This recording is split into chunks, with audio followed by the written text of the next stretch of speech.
O tema da mensagem de hoje é o poder da pressão. Alguém pode celebrar Jesus comigo aqui nessa noite? Eu sei que essa mensagem vai fazer sentido só para umas 10 pessoas aqui. A maior parte de nós não vive pressão. A maior parte de quem está aqui nessa noite tem um casamento dos sonhos, o trabalho dos sonhos, e caminha de nuvem em nuvem, de glória em glória, sem que haja resistência ou dia mal. Mas talvez umas 10 a 15 pessoas aqui sabem do que eu estou falando. Alguém já viveu debaixo de pressão aqui? A pressão é um problema para quem não entende que a pressão pode se tornar um presente. A pressão é o final da história para quem não entende que a pressão é só uma vírgula antes de Deus escrever o próximo parágrafo. A pressão é um problema para quem não consegue enxergar nada além da pressão ou depois dela. A pressão é um problema para quem trabalha com o tempo presente, está ancorado no tempo passado, mas não consegue enxergar nada em relação ao seu futuro. Mas a pressão se torna um presente para quem entende que em meio à pressão existe um novo nível de exaltação de Deus, existe um novo nível de aceleração de Deus. Vamos, alguém comigo aqui? Eu já estou vendo esposas sacudindo o marido, falando: vem, ó, isso é para você. E de verdade isso é para você. Recebe isso no teu espírito em nome de Jesus. Se você tem sido pressionado, se algumas coisas têm tentado te fazer desanimar, se você se sente até sufocado em meio a alguns desafios, batalhas, levantes, eu vim aqui em nome de Jesus como um testemunho vivo para profetizar que o teu choro pode durar uma noite, mas certamente a alegria vem pela manhã. Eu vim aqui te lembrar do que você já sabe, mas no dia mau às vezes a gente esquece. Melhor é o final das coisas do que o início delas. Vamos, alguém comigo aqui nessa noite? Aleluia. Primeira verdade fundamental sobre a pressão, e os fortes entendem isso, e os meninos precisam entender para mudar de nível. A pressão é um privilégio. Fala para quem está do seu lado: a pressão é um privilégio. Você estava de manhã também, não tá?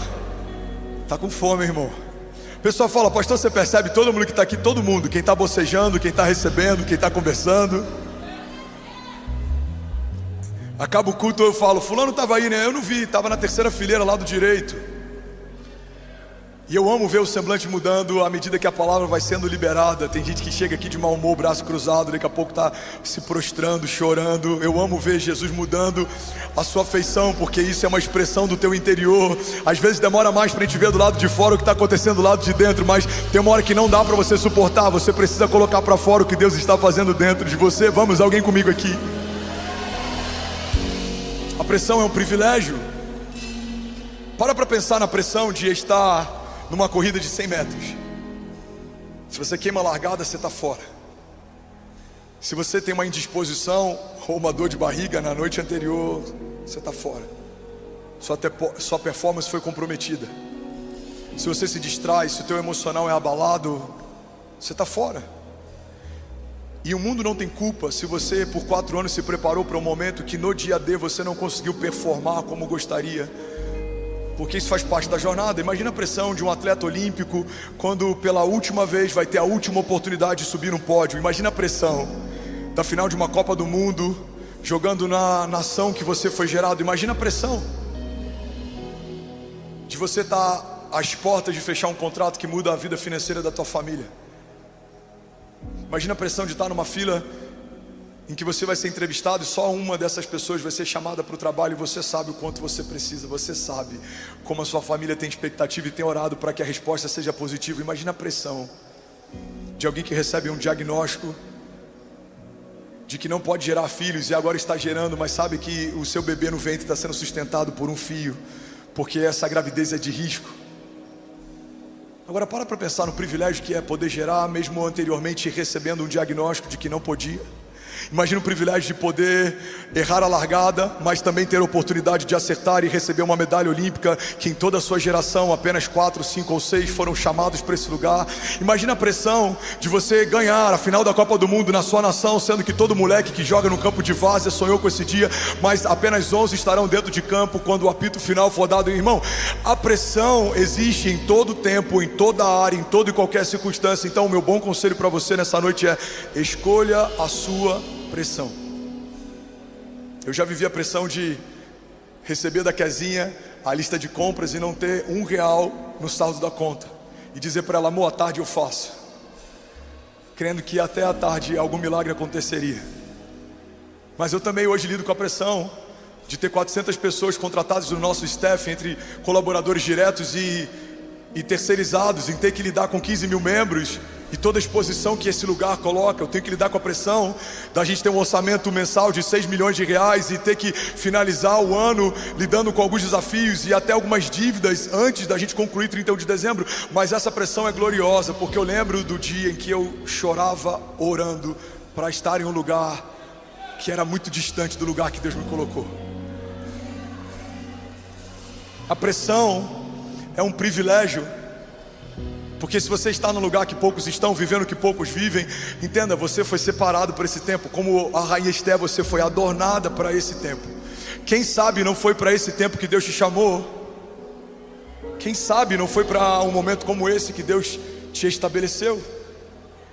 Eu falei sobre isso na semana passada. Alguém está comigo aqui? Diga amém. Só tem um problema de enfrentar talvez uma crise na empresa quem é empresário, só tem crise no casamento quem é casado, só tem desafios na criação dos filhos quem é pai, só tem gravidez de risco quem está grávida. Então a primeira verdade fundamental, e eu quero que você, em primeiro lugar, entenda que a pressão é um privilégio, mas eu preciso te dar um segundo passo. A pressão, ela não pode ser acumulada, porque pressão acumulada adoece. A pressão, ela precisa ser canalizada, porque pressão canalizada libera destino. A pressão canalizada levou naves tripuladas a chegarem na lua. A pressão canalizada fez com que carros de alta velocidade quebrassem recordes históricos. A pressão canalizada fez com que locomotivas cortassem o país e levassem pessoas de estado a estado. A pressão canalizada fez com que muitas coisas acontecessem, mas quando ela é acumulada, é como uma represa que em algum momento ela vai estourar, ela vai ter problemas. Se você não tem apresentado para a pessoa certa a sua pressão, você vai adoecer. Segundo a OMS, até 2030, o maior quadro debilitante da nossa geração serão doenças emocionais, quadros psicossomáticos. Segundo a OMS, até daqui a alguns anos vai ter mais gente abatida por problemas de ansiedade, depressão e as suas variáveis do que por qualquer gripe, resfriado ou flu. Irmão, precisamos entender que todos estamos debaixo de muita pressão. Se você é um político ou você é da iniciativa privada, se você é líder de ministério ou se você está sendo liderado por alguém, se você é pai ou se você é filho, está na puberdade, enfrenta bullying na escola, tem crise de identidade, ainda não entendeu sobre quem você é, se você tem sido afetado por uma ideologia de gênero que tenta colocar em crise um sexo que desde o dia que você nasceu ficou claro para quem te viu nascer, tem pintinho é menino, não tem pintinho é menina, mas até isso está sendo relativizado. Vemos uma geração em crise, não sabe quem é, não sabe o que quer fazer, e é por isso que precisamos entender que a pressão existe, ela é um privilégio, mas ela tem que ser canalizada para o lugar certo. Se você interiorizar sentimentos, você vai adoecer. Se você começar 2025 com o remorso do ano passado ou de crises passadas, você vai adoecer. Se você quiser começar um novo ano, mas ainda carrega algumas crises antigas, você vai adoecer. O que eu preciso fazer, pastor, para liberar destino a partir da minha pressão? Você precisa usar toda a crise para que se torne testemunho. Você precisa pegar toda oposição para que se torne combustível. Você precisa listar o que te opõe e você precisa lembrar quem se opôs. Eu já falei sobre isso algum tempo atrás. Eu estava às portas de viver um novo romper no meu ministério, e eu fui pregar para a minha igreja e para os jovens da minha igreja sobre voar alto, e eu pedi para Deus uma mensagem. Ele me deu uma mensagem que começava com 3 perguntas. A primeira pergunta que Deus me fez é: André, quais são os seus limites? Anota. E eu anotei quais eram os meus limites, e logo depois ele perguntou: quem estabeleceu esses limites? E ao lado dos meus limites eu comecei a anotar quem tinha estabelecido eles. E a terceira pergunta que Deus me fez explodiu a minha mente e mudou o meu ministério, mudou o meu ritmo de aceleração, mudou a minha casa. Deus disse: se não fui eu quem estabeleceu esses limites, por que você os respeita? Você vai perceber que a maior parte dos limites que te limitam não foram liberados pela boca de Deus. Talvez o teu limite seja a identidade, mas antes da sua identidade ser deformada ou afetada, já havia uma identidade em Jesus estabelecida. Talvez o teu limite seja a tua sexualidade, mas antes de você sofrer um abuso ou qualquer coisa que tem gerado crise na tua mente, há uma identidade estabelecida antes da tua existência. Deus te chama de quem você é antes de você se tornar. Ele te chama pelo nome antes do ventre da sua mãe existir. Talvez a tua crise, o que te limita, seja o lugar onde você nasceu, mas precisamos lembrar que Jesus, o Rei da Glória, o autor e consumador da nossa fé, ele nasceu num lugar simples, ele foi sepultado num lugar emprestado, ele não veio pronto, ele aprendeu a engatinhar, a andar, ele ia como de costume no templo, ele aprendeu sobre a teologia, mesmo sendo o verbo ouvia sobre o verbo, mesmo sendo a palavra ouvia sobre a palavra, ele viveu processos. Irmão, Jesus, mesmo sendo o Filho de Deus, teve alguém que o antecedeu para preparar o caminho para si. E a gente acha que vai conseguir romper sem viver preparo, quando nem o Messias abriu mão de ter alguém que preparasse o caminho. Não é sobre o lugar que você nasceu. Não é sobre a família que você teve. Isso afeta uma parte, mas isso não vai definir o final da sua história. Eu falei sobre isso domingo passado. Rick Warren diz que somos frutos do nosso passado, mas não devemos nos tornar reféns dele. Talvez a tua criação não foi a melhor criação, mas agora você vai ter filhos, e a pergunta que você tem que responder é: que tipo de criação seus filhos vão ter? Talvez o teu pai não foi o pai mais presente, mas vai chegar um tempo, irmão, que você vai ter que trabalhar para dar conta da tua casa. E a pergunta que você vai ter que responder é: você conseguiu se fazer presente como o pai que você sempre questionou por não ser? Agora está no nosso turno. Vimos a igreja errando muitas vezes, agora nós somos a liderança da próxima geração da igreja. Precisamos agora assumir um papel de responsabilidade na construção da história. Isso gera pressão, mas que pressão gloriosa, que é poder receber de Deus a oportunidade do nosso turno fazer história com Ele, e fazemos algo que vai ecoar para as próximas gerações. Que oportunidade pegar uma criança e estabelecer nela uma visão de mundo, estabelecer nela princípios fundamentais do Evangelho, para que quando crescer não se desvie. Mas que pressão gloriosa é olhar para a aljava e ver as aljavas cheias de flechas, e entender que os meus filhos não foram feitos para serem enterrados, nem para serem guardados, mas para serem enviados, e como flechas liberadas sobre nações, serão um bom perfume de Jesus, mudando a história e perfumando as ruas da cidade. Alguém comigo aqui, diga amém. Mas que pressão gloriosa. Um menino que na rua Estados Unidos, no bairro da Célula Mater, em Cabo Frio, pregava para 15, hoje tem a oportunidade, pela misericórdia de Deus, de poder pastorear 15 mil. Que pressão extraordinária é estar no lugar que Deus te chamou para estar e se tornar quem Deus te chamou para se tornar. JB fala que isso é o significado de convergência, é estar onde você nasceu para estar e se tornar quem você nasceu para ser. E quando esse dia chega, a pressão aumenta. Uma das coisas que mais tem gerado em nós frustração é a ideia de que quando chegarmos em um lugar, a pressão vai diminuir. Ela não diminui, ela aumenta. Ela aumenta a intensidade de onde vinha, e ela aumenta as frentes de onde vem. Agora são mais frentes. Se você se tornar relevante, agora não é só a cobrança daquilo que você faz, mas é do que pensam sobre você. Se você se tornar alguém que é uma autoridade na área, vai ter muita gente que ainda não é, que vai tentar ganhar espaço criticando o que você pensa, fala e faz. Porque uma das coisas que mais tem crescido na nossa geração são críticos que ganham audiência, criticando quem está fazendo o que eles nunca tiveram coragem de fazer. Alguém está comigo? Diga amém. Eu li uma frase esses dias que ela explodiu a minha mente: nunca critique alguém que caiu de um lugar que você nunca teve coragem de subir. Uau! Mas essa é a nossa geração. Quantas vozes proféticas estão sendo caladas pela pressão do cancelamento? Se eu falar isso, eu perco o algoritmo. Irmão, se você deixa de falar o que deveria falar por medo de perder, você já perdeu e nem sabe. Deixa eu te dizer, você é uma voz que fala como um sino que está desafinado. Você precisa falar o que Deus te chamou para falar. Você precisa estar onde Deus te chamou para estar. E não é sobre cancelamento, porque não existe nada pior do que ser cancelado por Deus. Eu não sei você, irmão, mas se colocar um shadow ban na minha conta do Instagram, ou se diminuírem o alcance daquilo que eu falo nas redes sociais, isso tem um impacto, mas nada impactaria mais na eternidade do que saber que o meu nome não foi escrito no livro da vida. Alguém comigo aqui em nome de Jesus? Aleluia. Então escolha a sua pressão. A pressão de uma despensa vazia é alta. A pressão de ser um empresário que precisa pagar 13º e 14º, num país em que a carga fiscal é tão louca quanto a nossa, ela é grande, essa pressão. Mas eu ainda prefiro ter que pagar muitos colaboradores do que estar com a despensa vazia, orando para que Deus envie, através de alguém, um refrigério. A pressão de criar 3 filhos é grande. Tem dias que eu estou exausto. Fecho os olhos, é Benício gritando, a Cecília brigando com o Ben, a Chloinha querendo atenção, a Kezinha querendo tempo com ela. Mas eu falo, Jesus, obrigado, porque o Senhor me deu filhos e eu sempre sonhei em ser pai.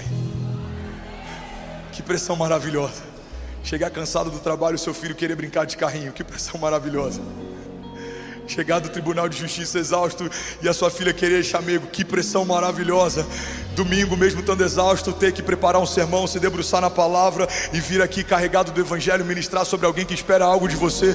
Que pressão maravilhosa. Irmão, literalmente os nossos sofrimentos são leves e momentâneos. Leves e momentâneos. Quantas vezes eu subi para pregar exausto, quebrado, à base de antibiótico, energético. Quantas vezes eu tive que tomar soro aqui entre um culto e outro lá na minha sala. Quantas vezes, mas isso não é nada. Há algum tempo atrás, e não faz muito tempo, homens pregavam e plantavam igrejas a cavalo, eram perseguidos, mártires foram apedrejados. A cada tempo há uma pressão diferente, mas nós somos os trabalhadores da última hora. E é por isso que a geração antes da nossa às vezes não entende como Deus está fazendo tanto em tão pouco tempo. Somos os trabalhadores da última hora. É favor e graça, é um tempo de Deus. Os tempos estão sendo remidos, como a palavra de Deus já havia prometido. Irmãos, estamos próximos do último sopro de Deus na face da terra, até que Ele venha.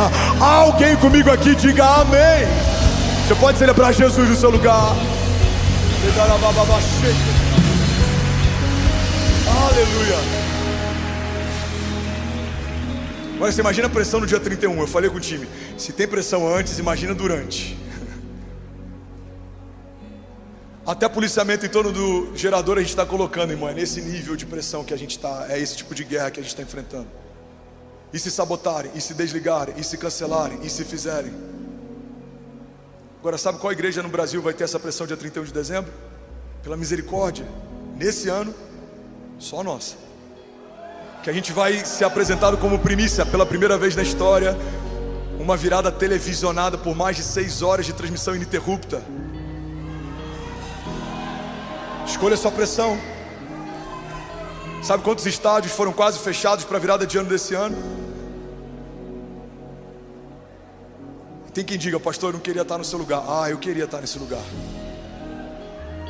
Porque eu já tive no lugar de fazer compras e não ter dinheiro. Já tive no lugar de sonhar uma igreja e não conseguir alugar um espaço. Já tive no lugar de estar com um carro, com o IPVA atrasado, levando pastores que iam pregar na igreja que eu era líder de jovens, orando para não ser parado numa blitz. Eu lembro de uma vez que eu estava levando o pastor Costa Neto. Fernando, você pode levar ele no hotel? Posso. E eu achei que seria por Niterói. Onde que ele está? Está na Barra. Eu falei, sangue de Jesus tem poder. Eu com o IPVA atrasado, diante de Jesus, eu fui orando em línguas de Niterói até o Rio. Senhor, que eu esteja invisível aos olhos dos policiais. Eu nem orei por bala perdida pelos inimigos, irmão. Eu estava preocupado, era de parar numa blitz. Que eu falei, imagina se a polícia me para. Hein, Danilo, se eu sou rebocado, que vergonha. Diante de Jesus, o que eu vou falar. Eu viro uma esquina, lá no Rio já, blitz. Um monte de policial, um monte de reboque do Detran. Cara, minha boca ficou branca. Eu falei, Senhor, eu orei tanto. Nem para o Senhor confundir o ex e me jogar em outro lugar. Cara, o cara manda encosta. Aí eu angustiado, abaixo o vidro, ele fala assim, e aí, como é que vai ser? Pastorzão. Aí eu, você me conhece? Claro que eu te conheço, pô, você que me batizou. Eu falei, ei filhão, como é que você tá? Aí depois vai sair na notícia que o pastor deu um mau testemunho, que foi liberado. Calma. O policial nem pediu para ver o documento. Pastor, vai lá que hoje a gente quer pegar bandido. Eu falei, glória a Deus, irmão, Deus abençoe, bom trabalho. Eu sei o que é, irmão, orar para não ser pego numa blitz, servindo ao Senhor e fazendo a obra. Eu sei o que é ser caluniado por gente no Instagram falando que o seu dízimo está pagando o meu carro, mesmo sem saber que a gente tem empresas. E o primeiro CNPJ foi aberto com 17 anos de idade, que eu fui dispensado do serviço militar porque já tinha CLT, que dependia do nosso trabalho, da nossa empresa. Irmão, você sempre vai viver pressões. Você que é empresário, irmão, que montanha russa que é ser empresário no Brasil? Tô rico, tô pobre, tô rico, tô pobre. Tô pobre, tô pobre. Agora vai, picanha vai ficar barata. Não, pera aí. Alarme falso. Não, agora o dólar, meu Deus, 4,80. Não, pera aí, vai bater 7. Jesus. Não sei se você viu, e não é sobre política que eu estou falando sobre empresário no Brasil, amém? Tá uma guerra para ver o que bate primeiro 7, se é a gasolina, se é o dólar, eles estão se pegando faz tempo. Tô rico? Tô pobre. Irmão, se você é empresário no Brasil, você é um guerreiro, você merece um troféu. Você é CLT? Também. Só Jesus na sua vida. Você é mãe? Você merece um troféu. Não é fácil criar filhos. Você é marido, irmão? Você é homem de uma mulher só. Você é fiel à tua esposa. Glória a Deus pela tua vida. Você é um remanescente nessa geração perdida. Você é professor? Irmão, você tinha que ser recebido de pé e de salva de palmas toda vez que chega em casa. Tem que ficar educando o filho mais educado dos outros. Alguém está comigo aqui? Todo mundo enfrenta algum tipo de pressão. Se é músico, tem que ficar suportando o pastor que nem sabe cantar, falando qual que é a próxima música. Amém, gente? É o desabafo. Vocês estão rindo por quê? Não entendi. Agora é hora de vocês falar: não, pastorzão, não, tamo junto. Amém. Escolha a sua pressão. Tudo exerce pressão. E é sobre isso que eu quero falar nessa noite. Eu tenho 15 minutos. Alguém consegue ouvir mais 15 minutos dessa mensagem? Diga amém. 11 mil famílias online. Você pode celebrar mais de 10 nações conectadas com a gente. Espanha, Moçambique, Suíça, Austrália, Itália, Suécia, Angola, Brasil, Portugal, Estados Unidos. Vamos, será que alguém pode fazer barulho? Fala comigo, a pressão é um privilégio. O que a pressão faz, pastor? A pressão gera aceleração. Olha para mim. A pressão te acelera. Se você quer ir rápido em 2025, muito cuidado com o tipo de oração que você faz. Porque eu tenho profetizado que viveremos 10 anos em um. Mas se você quer viver 10 anos em um, vem o pacote. Irmão, 10 anos de crescimento em um é como você no dia que casou com a tua esposa. A tua sogra faz parte do pacote, amém? O teu cunhado faz parte do pacote. Você quer 10 anos de crescimento? Você vai ter 10 anos de luta, de levante, de tribulação. Isso faz parte do pacote. Muitas vezes a gente quer ter uma fé seletiva. A fé seletiva abraça a glória de uma vitória, mas não quer ser exposto ao desafio de uma batalha. A fé seletiva quer viver a bênção de ser comunidade. A palavra de Deus diz: plantados na casa do Senhor florescerão nos seus átrios. Mas não quer viver o discipulado e não quer ser alinhado, ou exortado ou submisso. A fé seletiva quer a melhor parte de todas as coisas. Mas eu vim aqui para te lembrar que você precisa entender que nem tudo são flores. 2025 eu tenho profetizado, é o ano da aceleração de Deus. 2025 é o ano da provisão sobrenatural. 2025 é o ano da expansão geográfica. Alguém pega isso aqui em nome de Jesus. Irmão, guarda o que eu vou falar. Eu estou profetizando aqui. Estamos debaixo de uma unção de conquista. Os próximos 5 anos é a palavra que eu recebi. Aonde colocarmos a planta dos nossos pés, se reivindicarmos, o Senhor nos dará por herança. A palavra de Deus diz: pede-me e eu te darei nações por herança e os confins da terra como a tua propriedade. Pai, nós te pedimos, nos entrega São Paulo por herança, para que possamos proclamar o teu evangelho e anunciar o ano aceitável do Senhor. Jesus, para que enfermos sejam curados, cativos sejam libertos, para que homens que estão pensando em tirar a própria vida entendam o chamado que têm e o nome que carregam no teu reino. Pai, nós declaramos: as portas do inferno não prevalecerão contra nós. Alguém comigo aqui diga amém. Aleluia. A pressão gera aceleração. Hebreus 10:39 diz: nós, porém, não somos dos que retrocedem e são destruídos, mas dos que creem e são salvos. Você sabia, Lagoinha Alphaville, que a pressão é um dos maiores catalisadores de crescimento da igreja?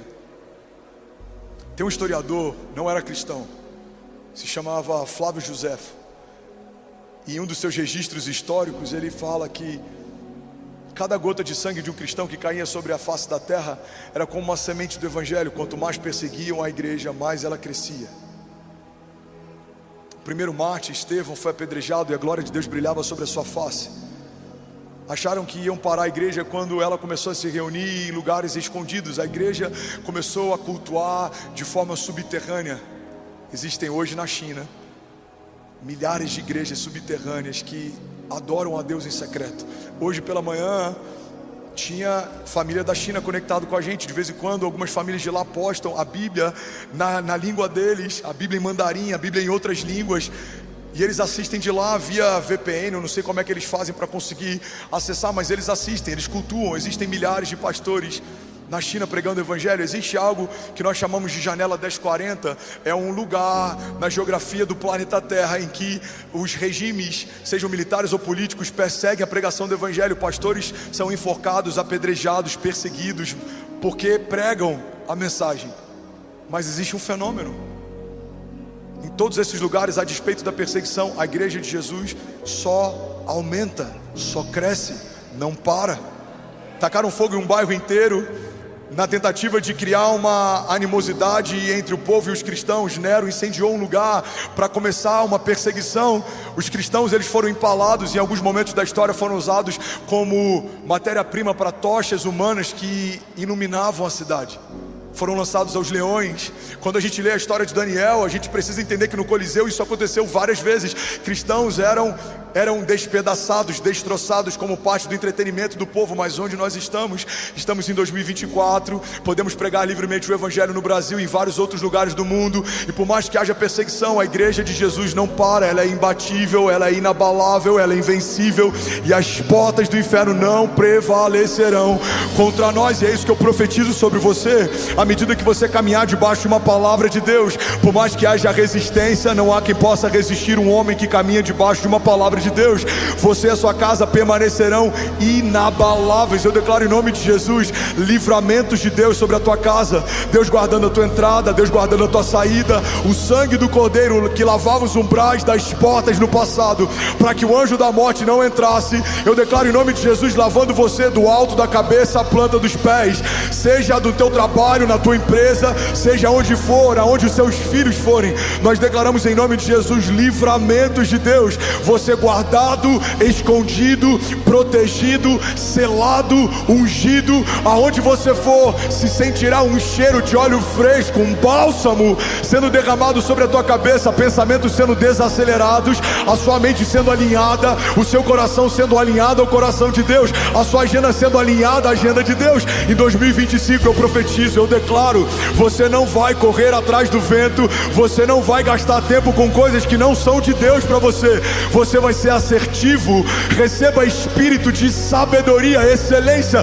Você e a tua casa correrão e não se cansarão. 2025 nós declaramos pelos olhos da fé, já é o melhor ano das nossas vidas, em nome de Jesus. Você pode dar um brado de liberdade no seu lugar.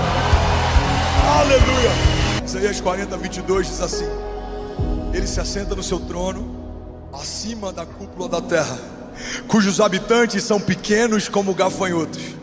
Ele estende os céus como um forro e os arma como uma tenda para neles habitar. Ele aniquila os príncipes e reduz a nada os juízes desse mundo. Alguém pode dizer glória a Deus por isso? O que a palavra está dizendo é que tem batalhas que a gente olha da terra e a gente acha são invencíveis. Olha para mim. Homens poderosos que a gente olha da terra e a gente fala são intransponíveis. Esse homem é forte demais, essa muralha é alta demais, essa tempestade é forte demais. Mas a Bíblia está ressignificando algumas coisas, dentre elas o tamanho do Deus que a gente serve. A Bíblia fala que Ele olha sentado no seu trono e Ele vê todas as coisas na terra como se fossem gafanhotos. Aquilo que parece impossível para a gente, Deus olha, e para Ele não é mais uma questão de impossibilidade. Basta uma palavra dEle e o mar se abre para o povo passar. Basta uma palavra dEle e o fogo não te queima e a espada não te fere. E eu acredito que o motivo pelos quais muitas vezes a gente fica angustiado é porque a gente está olhando demais para os nossos gigantes e a gente está olhando de menos para as nossas promessas. Eu amo essa frase do Max Lucado. Eu já falei tantas vezes que já dá até para eu requisitar a autoria dela. Ele diz que se olharmos para os nossos gigantes tropeçaremos, mas se olharmos para o nosso Deus, os nossos gigantes é que tropeçarão. Alguém está comigo? Diga amém.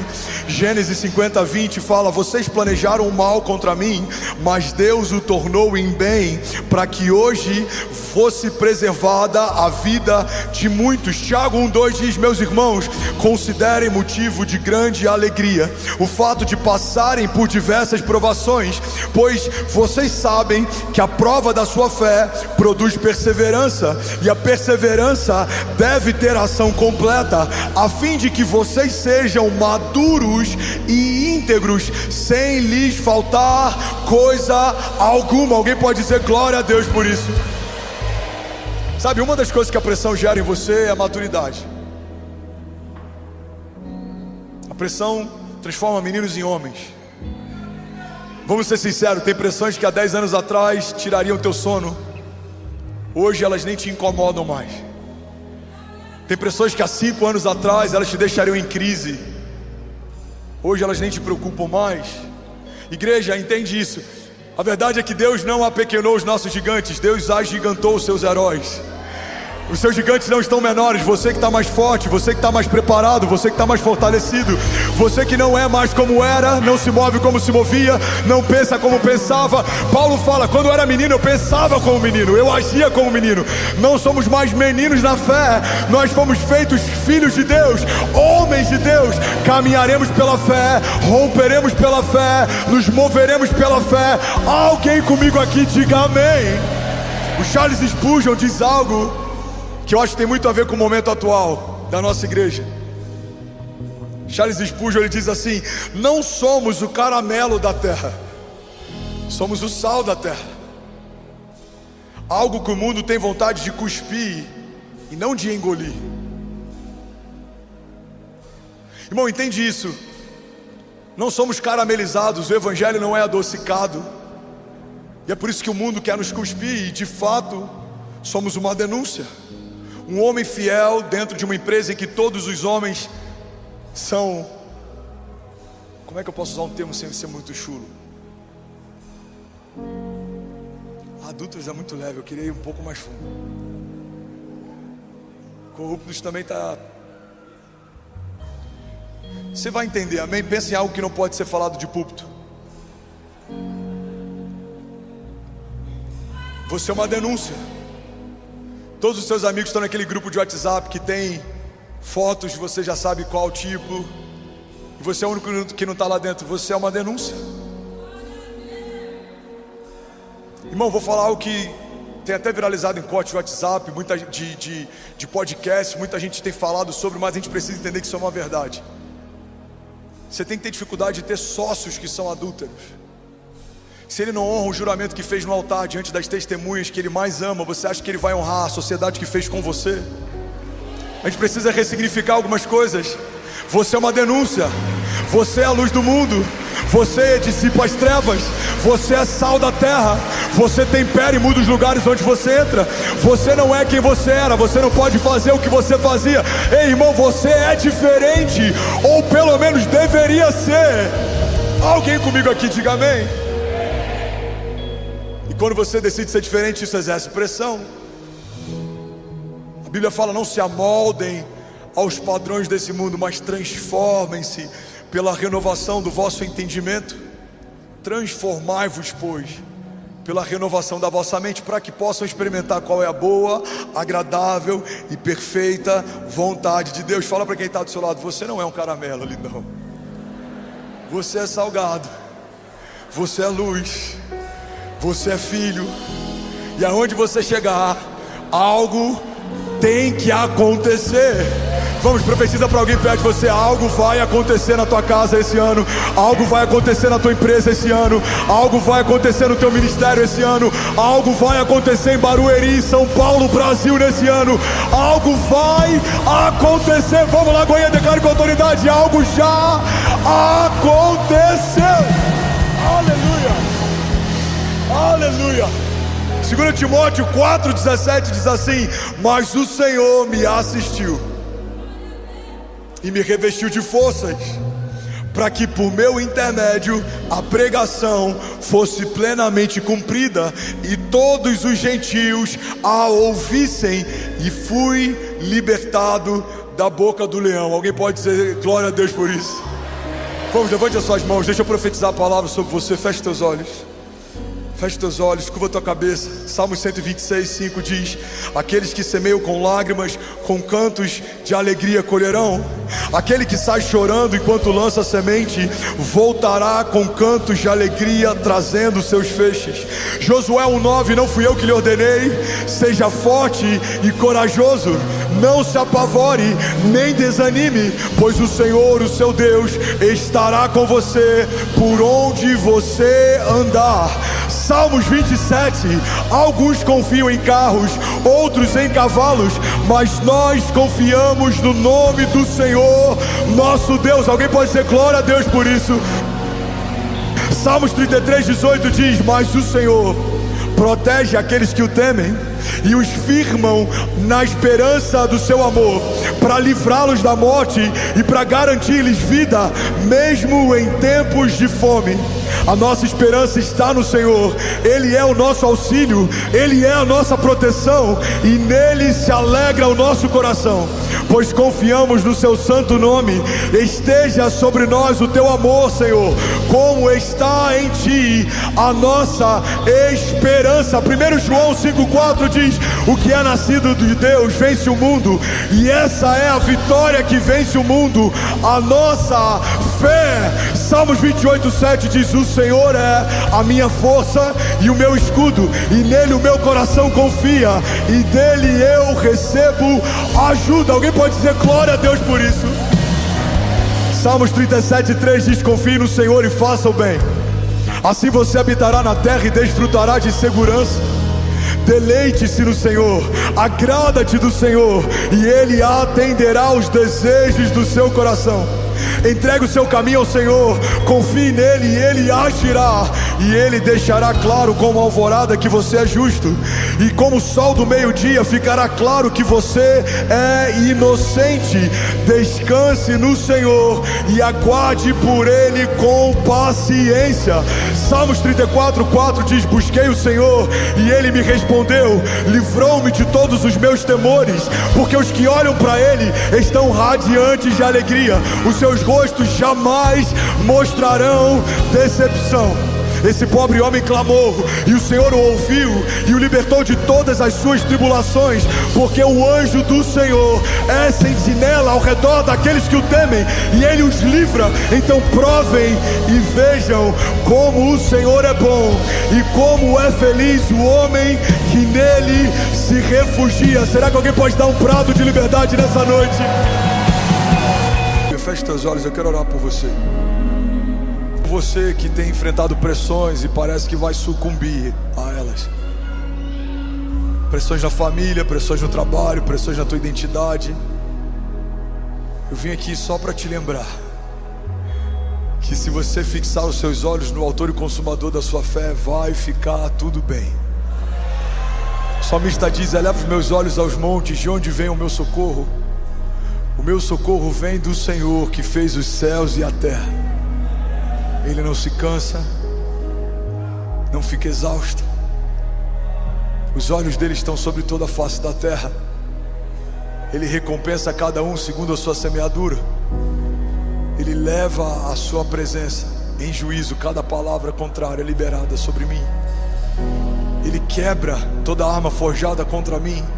Ele dissipa trevas que avançam contra mim, porque sobre os filhos de Deus há uma proteção de Deus. Você é dele e o inferno não toca. Você encontrou um refúgio, uma fortaleza, um socorro presente na hora da angústia. Você está escondido em uma torre forte, e agora para tocar em você precisarão tocar no Deus que te cobre. Para ferir em você precisarão ferir o Deus que te guarda. Você está no lugar mais seguro que poderia estar, correndo riscos com Deus. Você vai aprender a acalmar tempestades. Você vai aprender a derrubar gigantes. Você vai aprender a enfrentar o poder do fogo. Mas não se engane, Deus não vai tirar os gigantes, a tempestade e o fogo. Você vai aprender a romper com ele, vencer com ele.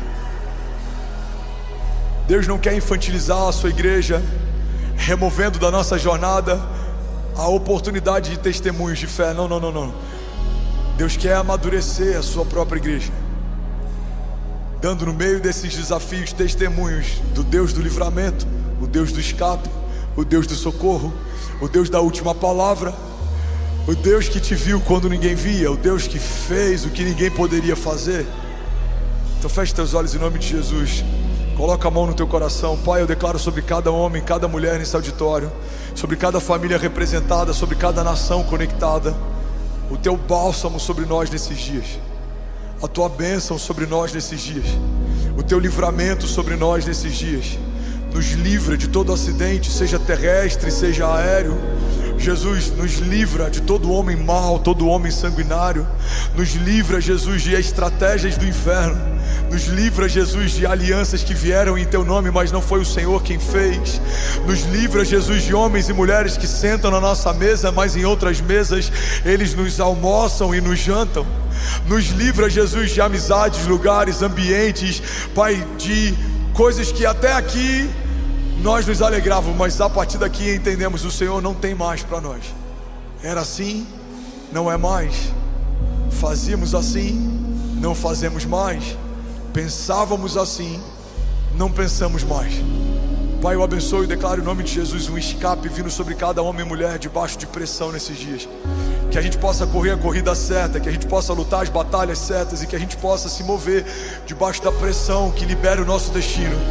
Que ninguém aqui gaste tempo construindo castelos de areia ou correndo atrás do vento. Pelo contrário, que a gente construa aquilo que o Senhor nos chamou para construir, corra para os lugares que o Senhor nos chamou para correr. Jesus, que muralhas sejam reconstruídas como foram no tempo de Neemias. Jesus, que homens inquebráveis se posicionem como no tempo de Daniel. Jesus, que grandes sonhadores possam ser levantados nesses dias como foi no tempo de José. Pai, que homens de fé se movam em meio a desertos e prosperem no meio do caos, e que gerem vida em lugares de escassez como foi no tempo de Abraão. Pai, levanta homens e mulheres que trarão novos testemunhos daquilo que o Senhor ainda faz na face da terra. Dá escape, envia socorro, envia resposta, responde as nossas inquietações. A tua palavra diz: clama a mim e responder-te-ei, e anunciar-te-ei coisas grandes e insondáveis que não sabes. E aí, tudo bom? Você acabou de assistir uma mensagem aqui do nosso canal. Eu tenho certeza que ela te edificou e que ela vai gerar algo novo em você. E a gente separou mais 2 vídeos. Eu quero deixar essas indicações aqui para você continuar queimando com Jesus. E eu quero muito te fazer um pedido também. Se essa mensagem te edificou, comenta aqui embaixo, segue o canal e me ajuda a compartilhar para que mais pessoas sejam tocadas também. Deus te abençoe. Hoje eu quero falar sobre uma força que brota no meio da dor. Você pode declarar isso? Diga: existe uma força que brota no meio da minha dor. Eu quero, em nome de Jesus, começar essa palavra já declarando algo sobre vocês. Se você recebe, irmão, assim que eu liberar isso, diga amém. Irmão, a gente precisa entender que a vergonha de ontem vai se transformar no milagre de hoje. Você recebe isso? Aquilo que era nossa vergonha em Deus se torna dupla honra. Então uma vergonha familiar pode transformar você num canal de cura para famílias. Uma vergonha financeira, uma quebra, uma falência pode transformar você num canal de vida para ministrar sobre provisão. Tudo aquilo que o inferno tenta parar você, é justamente nesse mesmo lugar que Deus vai usar você, vai superabundar você. Por quê? Porque a glória de Deus está em confundir aquilo que o inferno acha que pode fazer. O inferno acha que parou Jesus na cruz. O que eles não sabiam que ali era o início da redenção. O inferno achou que tinha parado Paulo e Silas numa prisão. O que eles não sabiam é que a adoração deles quebrava cadeias. O inferno achou que talvez um gigante pararia Davi. O que não sabia que aquele era o passaporte para entrar no reino. O inferno achou que o mar pararia o povo, que eles não sabiam que Deus abre o mar para o povo passar e fecha depois que ele passa. Irmão, o que eu quero liberar sobre você é que em todo o processo da nossa jornada de fé vai existir dor, mas existe uma força que brota dessa dor. Você está comigo? Diga amém. Salmos 18, 28 diz: Tu, Senhor, mantens acesa a minha lâmpada. O meu Deus transforma em luz as minhas trevas. O que a palavra está dizendo é que Deus não desiste de você, mesmo que você já tenha desistido. Tem uma passagem que eu amo, a Bíblia diz que Ele não apaga o pavio que fumega. E todo mundo aqui que já soprou velhinha no aniversário sabe muito bem o que isso significa. Sabe aquela vela que você sopra 10 vezes e ela, do nada, ela parece uma fênix, ela ressurge? Deus está falando que a gente é assim, para Ele. Por mais que a gente possa estar fumegando, Ele não vai apagar em definitivo, porque o fogo queimará sobre o altar e ele não se apagará. Então Deus está dizendo: eu não desisto de você, eu mantenho acesa a sua lâmpada, eu transformo em luz as suas trevas. Você está comigo? Diga amém. Então eu quero começar a mensagem de hoje estabelecendo um princípio fundamental, que se a gente não entender isso, a gente não vai entender muita coisa na jornada. O princípio fundamental da tua existência é que você foi criado para gerar algo eterno. Você foi criado para criar algo eterno. E é por isso que, se você gastar toda a sua vida com coisas que só terminam em você, você pode ter sucesso segundo os critérios dos homens, mas você vai se sentir vazio dentro de si. Por que tem gente que alcança o sucesso profissional e ainda assim se sente vazio? Porque não existe nada pior do que um sucesso completamente vazio de propósito. Então a gente tem que entender que, se a minha natureza é criada para a eternidade, a única coisa que preenche ela são frutos que eles vão ser gerados para a eternidade. Você foi gerado para a eternidade. O que limitou a tua história, quando o pecado entrou no meio dela, a Bíblia diz que quando nós fomos gerados, a morte e o tempo não eram limitadores.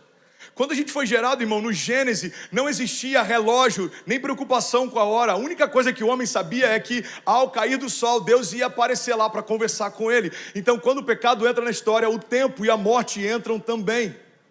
Por que a gente sente dor com a perda de alguém? Porque nós não fomos gerados por Deus para perder ninguém. É antinatural se desconectar de alguém que na sua gênese foi gerado para ser eterno, como ele é. Deus nos fez imagem e semelhança dele. Então Deus, que é eterno, fez você para a eternidade. Você está comigo? Diga amém. Amém. Se eu estiver indo muito rápido, por favor, alguém sinaliza aqui. Um Deus que é eterno gerou você para a eternidade. Então nada que não seja eterno vai preencher o teu vazio existencial. O que preenche o meu vazio? É entender que, a despeito daquilo que eu estou construindo para mim, existe algo que eu estou construindo para Ele. É saber que no final do dia o coração de Deus está alegre com a minha entrega. Hoje está sendo um desafio para mim pregar. Eu estou com falta de ar, eu estou me sentindo cansado. Eu falei para Deus: Deus, eu estou te oferecendo como se fosse a minha última ministração. E se for, recebe a minha oferta. Porque a nossa oferta tem que ser como um incenso, um perfume agradável. A gente está dizendo: Deus, eu estou entregando tudo que você me deu, porque eu só sou um mordomo. Tudo que eu tenho, você me deu, mas não é meu. Então eu administro e usufruo, mas não é meu. Volta para Ele. O dom que você me deu, a unção que você me deu, a graça que você me deu, as portas que você abriu, as conexões, toda a liberalidade do céu para gerar em nós algo, deve ser apontado para Ele. Você está comigo? Diga amém. Você deve conhecer centenas de pessoas que tiveram sucesso aos olhos dos homens, mas ainda assim são vazios de Deus. Porque não tem nada pior do que um sucesso sem propósito. Então, primeira base fundamental da mensagem hoje: você foi criado para fazer algo eterno. Você pode declarar isso? Diga: eu fui criado para fazer algo eterno.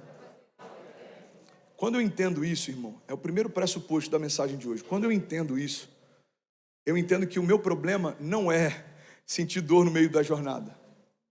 O meu problema é gastar a única vida que eu tenho para não construir nada que vai falar comigo na eternidade. Os frutos que eu gero, galardão, olha o que a Bíblia fala. Existe uma diferença muito grande entre salvação e galardão. A diferença é que salvação é para todo aquele que nele crê, mas galardão é para aquele que constrói algo com ele. Então muitos de nós aqui seremos salvos, mas nem todos galardoados. Por quê? Porque o galardão é uma premiação para aqueles que construíram algo com Deus durante a sua história. Tem uma frase do Bill Johnson que eu amo, ele diz que se você fizer história com Deus, Deus fará história através de você. Davi falou: pai, vamos lá, irmão, me ajuda a pregar, eu quero pregar essa manhã. Davi falou: pai, eu não vou descansar, nem minhas pálpebras se fecharão até que a presença volte para a cidade santa. Davi está falando: eu vou fazer história com você. Aí Deus fala para ele: e eu vou fazer história com você. Nunca houve e nunca haverá em Israel um reinado como o seu. E olha que coisa louca, eu estive lá 2 anos atrás, e você sabe qual que é a bandeira de Israel até hoje? Existe uma estrela que a gente chama de estrela de Davi, porque a bandeira que simbolizava o reinado dele naquela época ainda é a bandeira que sinaliza o reinado dele até hoje. Deus fez uma promessa para ele: Davi, porque você está predisposto a fazer história comigo, eu vou fazer história a partir de você. Então quando eu entendo, peraí, a minha jornada Deus está me chamando para construir algo para a eternidade. Então a dor não é mais um problema. O problema é viver uma vida sem propósito eterno. A dor não é um problema. O problema é viver algo vazio. A dor não é um problema, ela faz parte do processo, irmão. A dor, a gente tem um doutor aqui, eu quase usei um termo bem rebruscado. Eu falo, a dor ela é salutar. Alguém fala, uau, nunca ouvi isso. Nem sei por que brotou dentro de mim. Eu acho que você está me inspirando, Gui, a melhorar um pouco minha oratória. A dor, ela é saudável em vários momentos. A dor é o que faz com que você, se colocar a mão em algo que te queima, possa tirar logo em seguida. A dor é o que faz com que você tenha um pouco mais de bom senso em relação a não se expor a alguns riscos. Alguns homens fazem parte da exceção disso. Não sei se você já viu aqueles memes que dizem, é por isso que os homens morrem mais cedo. Você já viu algumas coisas, tipo pular de bicicleta de um telhado, ou tentar se jogar de jet ski numa piscina, mas tirando essas exceções, a dor é o que faz a gente evitar se expor a alguns riscos. Então, a dor, ela é saudável se você souber usá-la como um servo seu. O problema é se a dor se tornar o seu senhor. A dor é um ótimo servo, mas ela é um péssimo mestre. Porque se a dor é quem começa a me liderar, eu só vou fazer aquilo que não dói. E aí eu não acesso a maturidade, porque eu preferi ficar numa zona de conforto. Vai doer o processo? Vai, então eu não quero. Vai doer o processo? Não, então eu não quero. O problema é que quando eu aborto o processo, eu aborto o milagre. Quando eu aborto o processo, eu aborto a promessa. Você quer medir o nível de maturidade de alguém? Avalie a quantidade de horas que essa pessoa faz o que não gostaria de fazer. Por que o casamento gera maturidade? Por que tem muitos meninos se casando e separando com meses? Porque acharam que o casamento seria eu faço o que eu quero e você faz o que você quer e isso vai dar certo. Não vai. O casamento é quando morre o eu e começa o nós. Então você precisa abrir mão de algumas vontades para fazer algo junto com o parceiro. É isso que separa meninos de homens no casamento. E é isso que separa meninos de homens no ministério. Você quer um exemplo claro? Jesus, irmão. Jesus chega a um ponto que ele fala, Pai, ele veio para a cruz. Ele sabia da cruz. Ele se preparou para a cruz. A cruz foi anunciada, não foi uma surpresa. Ele sabia. Mas quando chega próximo da separação entre ele e Deus, ele fala, Pai, se possível for, afasta de mim esse cálice. Mas todavia, e é essa continuação que não pode faltar na nossa entrega, mas todavia, seja feita a sua vontade, não a minha. Jesus ele teve que lidar com a dor para que a gente pudesse conhecer a redenção. Então entenda isso. A dor é um ótimo servo, ela serve você para que você seja cauteloso, mas ela é um péssimo mestre, porque ela vai definir quais são os seus limites e até onde você pode ir. Vamos ser sinceros, irmão, olha para mim, quantas coisas você teria deixado de viver se você tivesse parado quando algo começou a doer. Entre os halterofilistas tem um termo, no pain, no gain. Sem dor, sem ganho. Quem é pai aqui sabe muito bem do que eu vou falar agora. Os nossos filhos, quando estão crescendo, eles começam a enfrentar algo que a gente chama de dores de crescimento, growth pains. Eles começam a sentir dores, câimbras, a perna está alongando. A Cecília parece que cada dia que ela acorda tem 10 centímetros a mais, é algo sobrenatural. Só que o crescimento gera dor.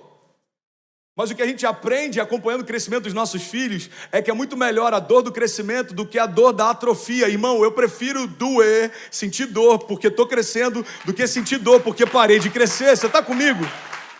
E aí, tudo bem? Você acabou agora de assistir um vídeo. E se você ainda não está inscrito, já se inscreve também no nosso canal, ativa esse sininho aqui embaixo de notificação e toda vez que eu fizer uma live ou estiver transmitindo uma mensagem ao vivo, você vai ser um dos primeiros a saber. Mas eu deixei mais 2 indicações aqui que eu espero que façam muito sentido para você. Então já aproveita e clica para assistir a próxima mensagem, beleza? Seja bem-vindo ao time de incendiários e eu espero de verdade que essas mensagens mudem a sua vida como elas têm mudado a minha também. Até a próxima. Valeu! Incendiário comigo aqui, eu preciso de pelo menos 40 incendiários hoje.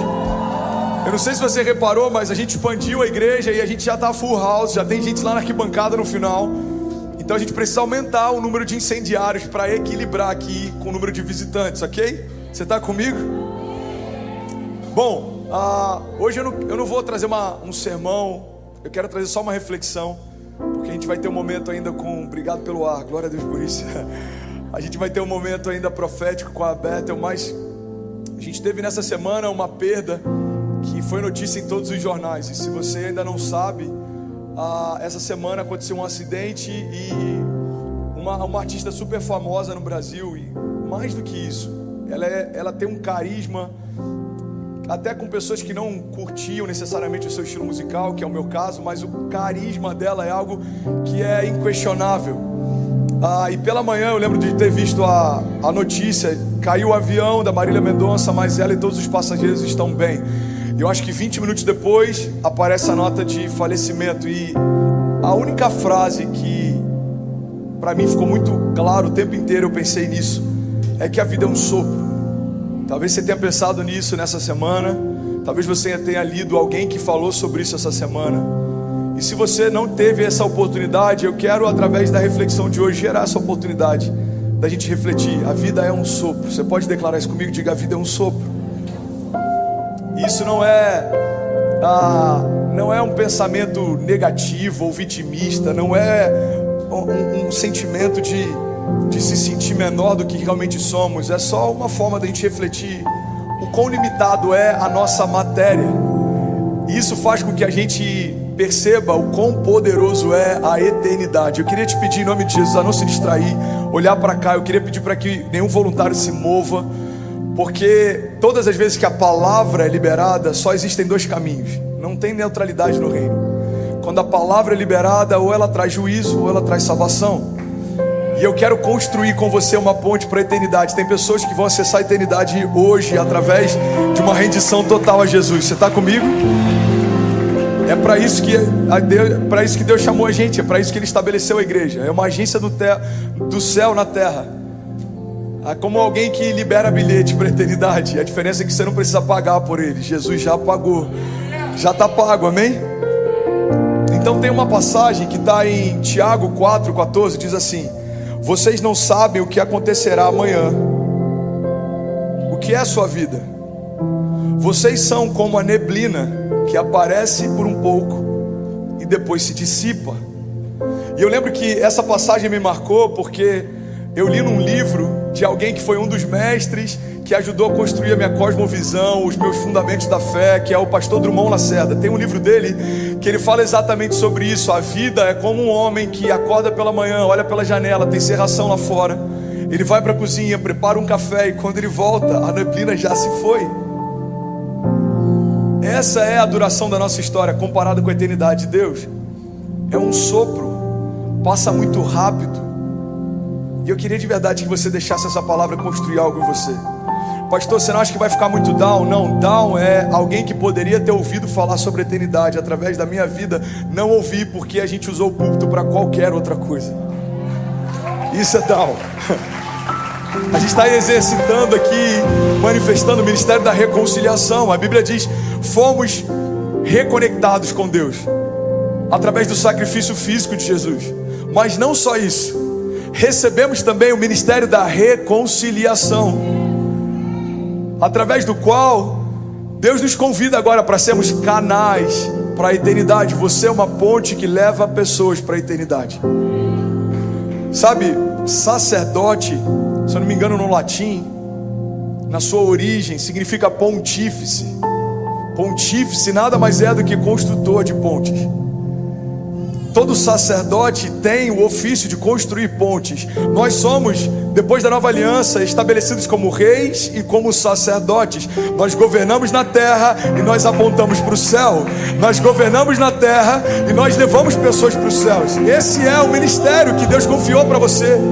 Você é um construtor de pontes. Quando você abre a sua boca e fala de Jesus para alguém e essa pessoa é tocada pela vida de Deus, você construiu uma ponte conectando essa família com a eternidade. Você está comigo?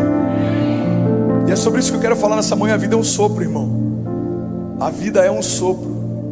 Alguns momentos que a Zinha já até me questionou por falar tanto isso. Amor, você não acha que você fala demais sobre isso? Sobre a experiência de quase morte, repensar e tratar todos os dias como se fossem os últimos. Mas cada dia mais, em especial nesses últimos 2 anos que estão sendo insanos, eu nunca vi a gente perder tanta gente especial como nesses 2 anos. Pessoas da família, pessoas próximas, pessoas que são referências para a nossa geração. 2019, 2020 e agora o finalzinho de 2021 é uma janela na história da nossa geração que precisa ser levada em consideração.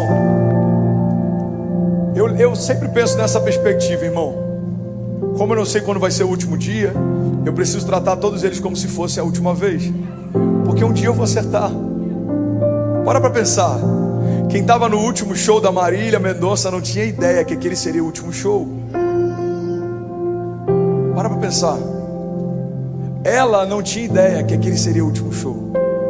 E a pergunta que eu sempre me faço quando eu vou pregar a palavra em especial é: se eu soubesse quando seria a minha última mensagem, o quanto eu me entregaria nela? Então, como eu não sei, eu preciso me entregar como se fosse a última vez, todas as vezes.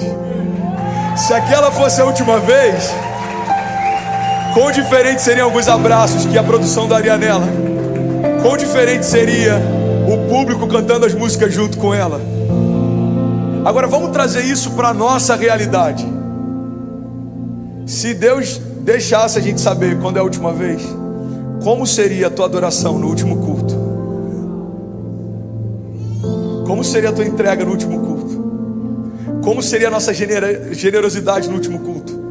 Para onde eu vou, o saldo da minha conta não interfere. Então deixa eu gerar frutos que vão frutificar na eternidade. Deixa eu semear na vida de famílias que mesmo quando eu não estiver aqui, vão estar sendo tocadas por algo que eu ajudei a construir com Deus.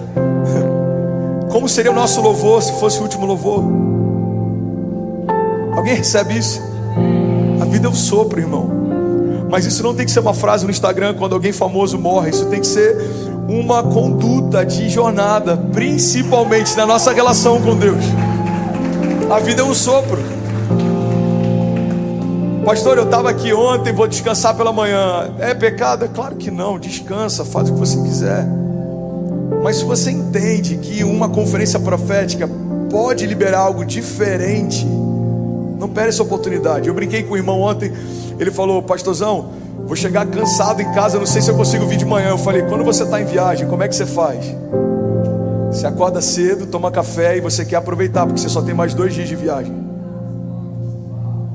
Eu lembro quando eu vinha para a América, quando eu vim a primeira vez, eu estou com 33, acho que eu vim com, 28 anos, a minha primeira vez aqui. E aí acabava o dia, não tinha mais nada, restaurante fechado, não tinha atividade. Eu lembro que a gente falava: e aí, vamos fazer o quê? Vamos para o Walmart, que é 24 horas. Vamos competir com aqueles carrinhos elétricos. A gente competia nos corredores, a gente jogava basquete lá na sexta. A gente se fantasiava com as fantasias do Walmart. A gente queria aproveitar cada minuto. Por quê? Porque daqui a 3 dias a gente embarca de volta. Porque daqui a 2 dias a gente embarca de volta. Agora, em algum momento a gente vai embarcar de volta. Eu lembro que eu preguei semana passada, irmão. Semana passada eu falei, olha que incrível isso. Eu falei: gente, é incrível quando Deus cura. O que a gente não pode esquecer é que a cura, mesmo sendo poderosa, ela é limitada. Porque Deus curou meu coração há 5 anos atrás, mas em algum momento, algum dia, Ele vai parar de bater. Chegou a minha vez. Pode ser daqui a 60 anos, daqui a 20 anos, daqui a 2 anos, eu não sei. Mas algum dia Ele vai parar de bater. Então guarda isso. A cura que toca o físico é poderosa para testificar, edificar, apontar, revelar, manifestar. Mas a salvação continua sendo o maior milagre liberado por Deus debaixo dos céus e sobre a face da terra. Porque o meu corpo vai morrer um dia, mas o meu espírito, estando em Deus, permanece com Ele para sempre. É por isso que a gente foi chamado, irmão. Anunciar o ano aceitável do Senhor, o ano em que cativos serão libertos, enfermos serão curados e filhos voltam para a casa do Pai. Às vezes a gente tem um pensamento equivocado sobre a eternidade, e tem muita gente que acha que a eternidade começa quando a gente morre. Mas eu queria compartilhar isso com você. Você está comigo? Alguém está recebendo algo de Deus? A eternidade não começa quando você morre. A eternidade já está acontecendo. Olha para mim. A eternidade já está acontecendo. O timer já foi ativado. O que vai diferenciar quando a gente morrer é para onde a gente vai.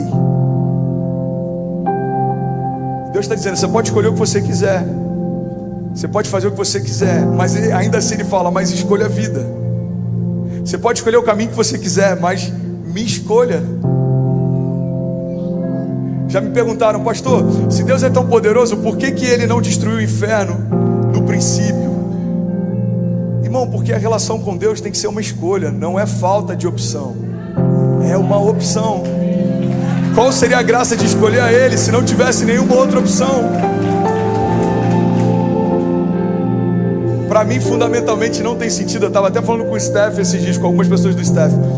Por exemplo, descontar o dízimo em folha, para mim não faz sentido. Porque qual é o poder de um princípio que eu cumpro se eu não tive nenhuma oportunidade de quebrá-lo? Não tem como eu não dizimar, porque é descontado em folha. Então como que esse princípio tem força se não havia uma oportunidade de não cumpri-lo? O princípio tem força quando eu poderia escolher qualquer outra coisa, mas eu escolho o princípio.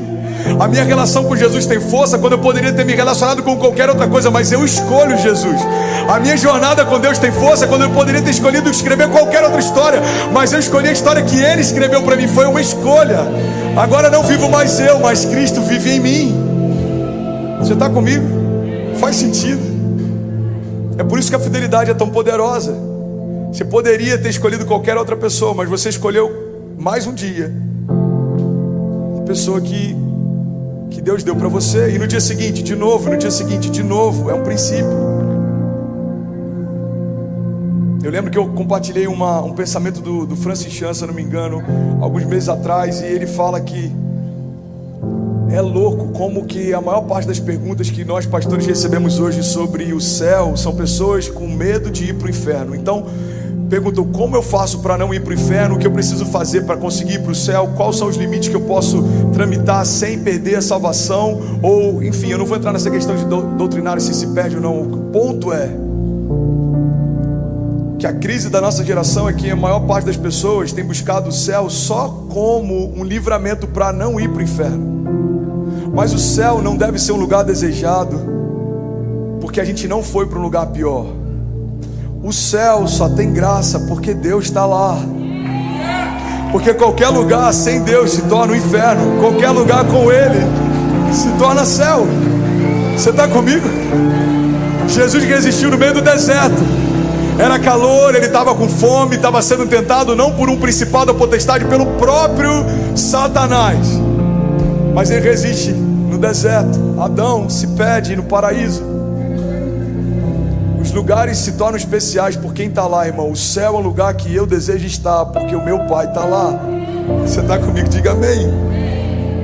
A vida é um sopro, irmão. Romanos 5,17, é por isso que eu queria ficar só na reflexão, que se deixar eu vou direto. Eu tenho mais 4 minutos, alguém está recebendo algo de Deus? Romanos diz assim: se pela transgressão de um só a morte reinou por meio dele, muito mais aqueles que recebem de Deus a imensa provisão da graça e a dádiva da justiça reinarão em vida. Alguém pode dizer glória a Deus por isso? Reinarão em vida por meio de um único homem, Jesus. Irmão, esse é o desafio. Olha para cá. Enquanto você está aqui, o teu desígnio é reinar em vida. O que a gente não pode esquecer é que a nossa história não se resume a isso daqui. Esse é o desafio. Olhar para a terra a ponto de governar nos dias atuais, olhar para os céus a ponto de saber que lá é o meu destino final. Quando eu estou em um dos extremos, eu só estou esperando que Jesus venha, Maranata, a hora vem, e eu não quero exercer o meu ministério, o meu chamado, reconciliar filhos. É como alguém que não toca naquilo que está morto por medo de se contaminar. A igreja por muito tempo foi assim. Você não pode ir nesses lugares, você não pode falar com essas pessoas, você não pode, irmão. Como ouvirão se não há quem pregue? A igreja tem que estar lá. Não faz sentido a gente receber a salvação, se trancar em casa e falar, eu só estou esperando Jesus chegar, volta logo Jesus. Não, calma. Até que Ele chegue, governe. Até que Ele venha, reconecte filhos com Ele. Até que Ele venha, exerça o teu chamado, o teu ministério, frutifique. Agora, o outro extremo é a gente só focar nas coisas da terra. Tem igrejas que a sua teologia só é focada naquilo que Deus pode dar para você nesse tempo. São campanhas de prosperidade, campanhas de mover financeiro, campanhas de cura física. Pastor, mas isso não é de Deus? É de Deus, mas Deus não se resume a isso. Se eu olho para Deus como um canal que só cura, eu trato Ele com a mesma autoridade que eu trato qualquer remédio que funciona. Se a minha relação com Deus é pautada só em provisão financeira, eu olho para Ele como qualquer empréstimo disponível no banco. Irmão, Deus não é só aquele que cura, Deus não é só aquele que provê, Deus não é só aquele que me guarda, Deus não é só essas coisas. Antes de todas as coisas, Ele é aquele que se entregou por mim. Aquela coroa era minha, aquela cruz era minha. E porque a minha maldição foi sobre Ele, a bênção dele veio sobre mim. Então eu tenho acesso à provisão porque antes eu fui salvo. Eu tenho acesso à cura porque antes eu fui salvo. Eu tenho acesso à liberdade porque antes eu fui salvo. Eu tenho acesso à paternidade porque antes eu fui salvo. Eu tenho acesso ao reino porque antes eu fui salvo. Irmão, o maior milagre do evangelho é um escravo se tornar filho. Não é alguém pobre se tornar empresário. Não é alguém pobre se tornar empresário. Eu tinha 10 empresas, fali e Deus restaurou. Eu tinha 2 negócios, agora é uma multinacional. Isso é bom, mas uma teologia pautada em coisas da terra nos faz esquecer dos céus. Esqueceram de falar do céu, irmão. Então guarda isso, declara isso comigo. Diga: eu fui destinado a reinar. Diga: eu vou reinar na terra, mas os meus olhos estão firmados nos céus. Intercessores, eu já falei sobre isso aqui. O que é um intercessor? Intercessão significa entre sessões. Todos somos intercessores. Governamos na terra, apontamos para os céus. É de lá que vem o meu socorro. Elevo meus olhos aos montes, de onde vem o meu socorro? O meu socorro vem do Senhor, que fez os céus e a terra, e me chamou para governar com Ele nos céus e na terra. Filipenses 3:20, eu estou finalizando e o music pode subir. Diz assim: a nossa cidadania, porém, está nos céus, de onde esperamos ansiosamente um Salvador, o Senhor Jesus Cristo, pelo poder que o capacita a colocar todas as coisas debaixo do seu domínio. Ele transformará os nossos corpos humilhados para serem semelhantes ao seu corpo glorioso. Essa é a hora que alguém glorifica, essa é a hora que a gente celebra. Eclesiastes 3:11 diz: porque Deus pôs no coração do homem um anseio pela eternidade. Olha para mim, abaixa só um pouquinho o volume aqui da guitarra. Olha para mim, olha para mim. Você sabe por que a gente está tão ansioso? Porque Deus colocou em nós um anseio pela eternidade. Só que a gente está tentando preencher esse anseio com coisas que são temporárias e não preenche. E a gente não entende por que está cada vez mais ansioso, porque a gente continua tentando se alimentar com coisas que não suprem a fome que a gente tem. A fome que a gente tem é fome de Deus. A fome que a criação tem é fome pela eternidade. Deus colocou em você. Então guarda isso, irmão. Eu não consigo preencher o vazio da eternidade com nenhuma outra coisa senão a presença do Deus eterno. Nada na terra é capaz de preencher o vazio que habita em você. Eu sei que você já ouviu isso tantas vezes, e alguns de nós ouvimos tantas vezes, que a gente considera quase como um jargão evangélico, e a gente nem entende mais o poder que essa declaração carrega. Existe um vazio no coração do homem do tamanho de Deus. Só Deus pode preencher. Você está comigo? Tem uma frase do C.S. Lewis que ele diz: eu descobri em mim mesmo desejos os quais nada nessa terra pode satisfazer. A única explicação lógica é que eu fui feito para um outro mundo. Cara, isso é muito poderoso. Vocês conseguem me enxergar ainda com tanta fumaça? Vocês estão aqui? O pessoal da fumaça está bem empolgado nas últimas semanas. Está parecendo com aquele show do Gustavo Lima que virou meme. Eu estou achando que é o mesmo voluntário que estava lá. Foi dispensado, veio para cá. Vigia, hein, Léo? Só se vive uma vez, hein, meu filho? A vida é um sopro, mas não precisa também ter tanta fumaça. Eu descobri desejos que nada nessa terra é capaz de suprir. Só tem uma explicação lógica: eu não fui feito para esse mundo. 1 Coríntios 15:19 diz: se é somente para essa vida que temos esperança em Cristo, dentre todos os homens, Nós somos os mais dignos de compaixão. Hoje está demais. João 11:21 diz: E disse-lhe Jesus: Eu sou a ressurreição e a vida, e aquele que crê em mim, ainda que morra, viverá. E quem vive e crê em mim não morrerá eternamente. Você pode celebrar isso, igreja. Essa é a confiança que nós temos. Se tem alguma coisa que é temporária, é a morte. A morte é temporária para aqueles que estão em Cristo Jesus, porque ainda que morra, viverá. Você pode ficar de pé no teu lugar? Eu quero ministrar com você, eu quero liberar algo sobre você. Deixa eu te fazer imaginar algo. Olha para cá. Imagina que eu deixasse uma torneira aberta aqui durante o culto, com água potável fluindo. Imagina isso. Ia ter gente desesperada aqui. Com 10 minutos de culto você já está desesperado. Você está falando: alguém desliga essa torneira, alguém fecha essa torneira, pelo amor de Deus, tem água indo embora. Alguém fica nervoso quando vê desperdício? Quando vê alguém lavando calçada com água limpa? A gente vê muito isso no Brasil, né? Eu vi um meme há um tempo atrás de uma mulher debaixo da chuva, com guarda-chuva, regando a grama. Tem gente que não está satisfeita em desperdiçar, ela quer desperdiçar com força. Então imagina, uma torneira aberta com água fluindo. Nos primeiros 10 minutos você está incomodado, nos primeiros 20 minutos você está revoltado, depois de meia hora você não está entendendo por que tanto desperdício. Eu queria que você entendesse que é assim que os céus olham para a gente, enquanto a gente ainda não entendeu o motivo pelo qual foi gerado. Enquanto a gente não entrega a nossa vida para Jesus, é um desperdício que a gente está fazendo. Tem vida se esvaindo, quando na verdade o que Deus tem para nós, irmão, é superior a tudo que você já experimentou até aqui. E é isso que eu vim ministrar nessa manhã. Se a vida é um sopro, eu não quero perder mais nenhum fôlego para me render para Ele completamente. Se a vida é um sopro, eu não quero perder mais nenhum culto. Eu não quero perder mais nenhuma oportunidade de adorá-lo. E deixa eu fazer um convite para você, deixa eu alinhar o coração. Se tem alguém que está aqui, talvez o teu coração se fechou para algo que eu falei, algo que você não concorda com a administração ou com o louvor, algo que você não concorda com voluntários, deixa eu te fazer um convite.